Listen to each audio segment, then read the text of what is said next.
ప్రకాష్ డబ్బు తీసుకుని పారిపోయి విహారీని ఇరికించేస్తాడు.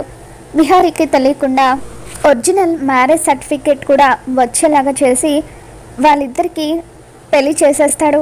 ఇక దాంతో విహారీ ప్రకాష్ వాయిస్ మెసేజ్ పెట్టడంతో ప్రకాష్ చేసిన మోసాన్ని తెలుసుకుని ఒక్కసారిగా షాక్ అవుతాడు. రేయ్, నువ్వు అమాయకుడివి, కనకం కూడా అమాయకురాలే, మీ ఇద్దరికి పర్ఫెక్ట్గా సెట్ అవుతుంది. నువ్వు నిజం చెప్పి అంకుల్కి మరొకసారి హార్ట్ అటాక్ రానివ్వకు, హ్యాపీ మ్యారీడ్ లైఫ్, బాయ్ అంటూ ఇక అలా ప్రకాష్ వాయిస్ మెసేజ్ పెడతాడు. దాంతో విహారీకి ఏం చేయాలో అస్సలు అర్థం కాదు. తన ఫ్రెండ్కి ఫోన్ చేసి జరిగిందంతా చెబుతాడు. మ్యారేజ్ సర్టిఫికేట్ని కూడా పంపిస్తాడు. రే, ఇది ఒరిజినల్ మ్యారేజ్ సర్టిఫికేట్ రా, ఇప్పుడు కనుక వాళ్ళు నీ మీద పోలీస్ కేసు పెడితే నీకు వీసా ప్రాబ్లం అవుతుంది, నువ్వు అమెరికాకి రావడం కష్టం అవుతుందని చెప్పి ఇక విహారీ ఫ్రెండ్ సలహా ఇస్తాడు. దాంతో విహారీ తప్పనిసరి పరిస్థితుల్లో కనకాన్ని పెళ్లి చేసుకోవడానికి సిద్ధపడతాడు.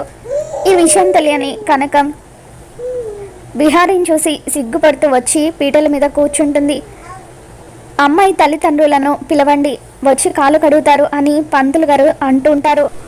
ఆదికేశవులు కన్నీళ్లు పెట్టుకుంటూ విహారీ కాళ్ళు కడుగుతూ ఉంటాడు. నా తలను మీ పాదాలకు ఆనించి కృతజ్ఞతలు చెప్పాలనుంది బాబు.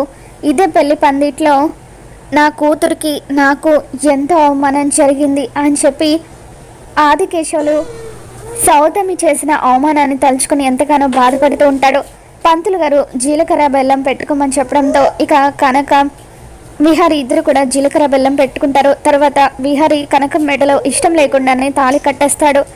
ఇక కనకం మాత్రం భార్యగా ఆయన ఇష్టాలు ఏంటో తెలుసుకొని ఆయనకు నచ్చినట్టుగా మసులుకోవాలని చెప్పి అనుకుంటూ ఉంటుంది. మరి ఈ వీడియో మీకు నచ్చినట్లయితే తప్పకుండా లైక్ చేయండి.